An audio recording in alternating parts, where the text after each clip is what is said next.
And today I'll be presenting a case study on composite structural walls in a tall building. I'm presenting this paper on behalf of Optimal and the geodesic team. Before I start, I'll just give a brief introduction on Optimal. Optimal Consultancy Services is a leading structural engineering design company with offices in Mumbai, Delhi, Vadodara and Bangalore. We are working on projects pan-India and abroad, especially in the Middle East.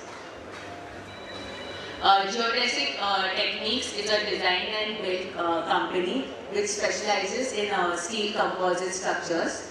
They have also been working on projects in India as well as outside India.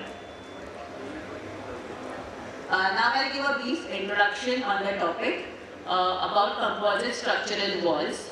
Composite structural walls are also called as speed core walls as per AIC, and these basically consist of layered hollow structural steel plate with concrete infills which form the main lateral load resisting system comprising of piers and spandrels.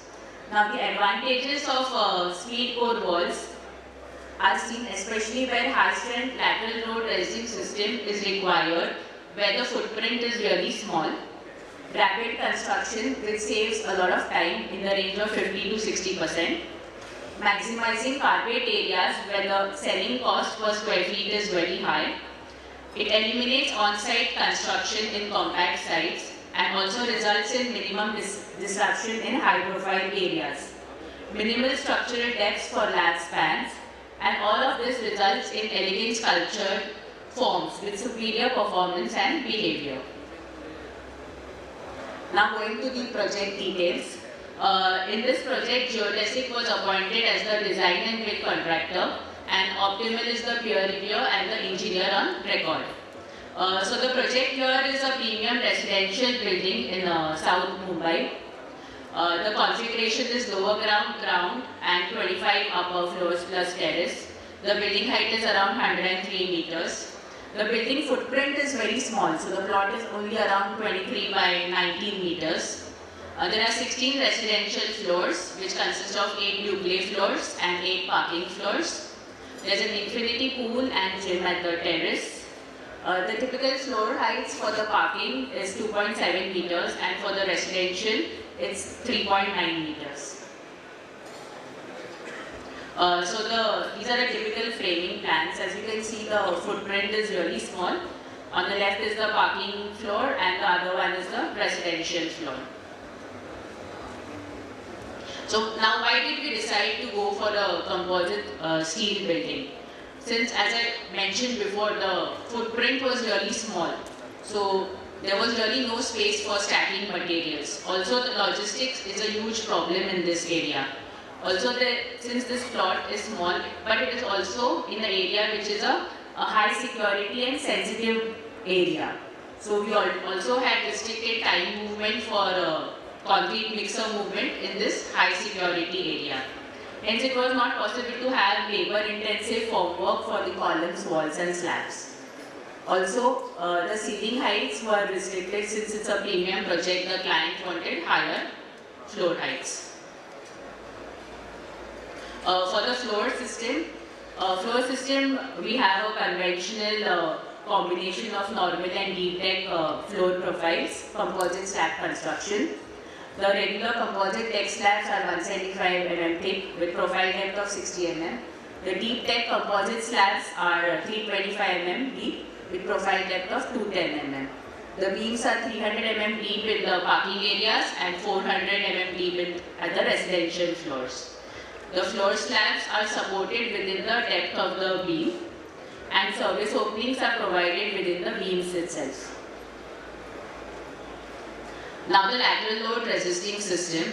Usually for a composite steel building we have RCC core walls, but in this project we have used the high speed core walls, which are the concrete filled composite plated shear walls and infilled coupling beams.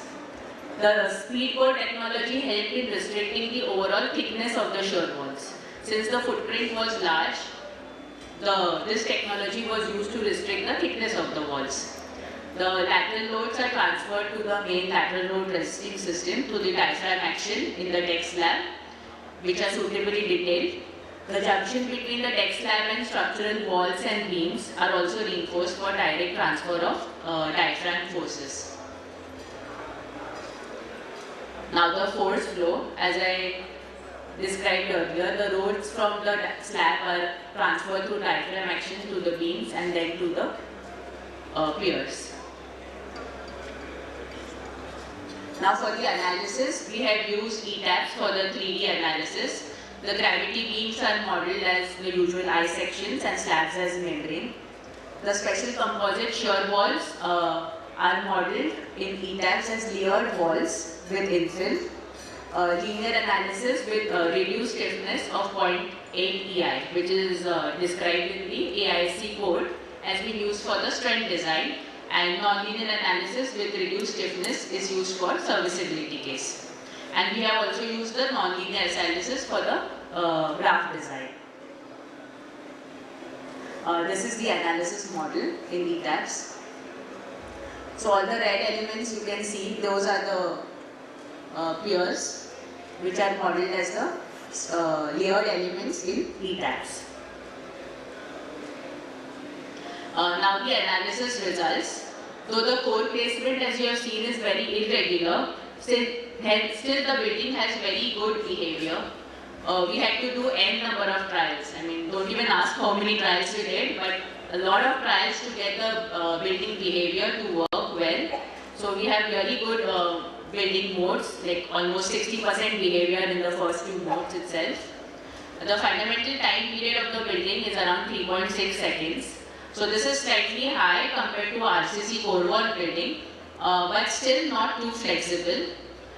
Since the building is very small, this is a wind governing building. The overall deflection, story drifts are all within limits. Thus the building is adequately stiff even with the steel composite core. And floor vibrations and walking accelerations were checked as per recommended limits in AISC DG level.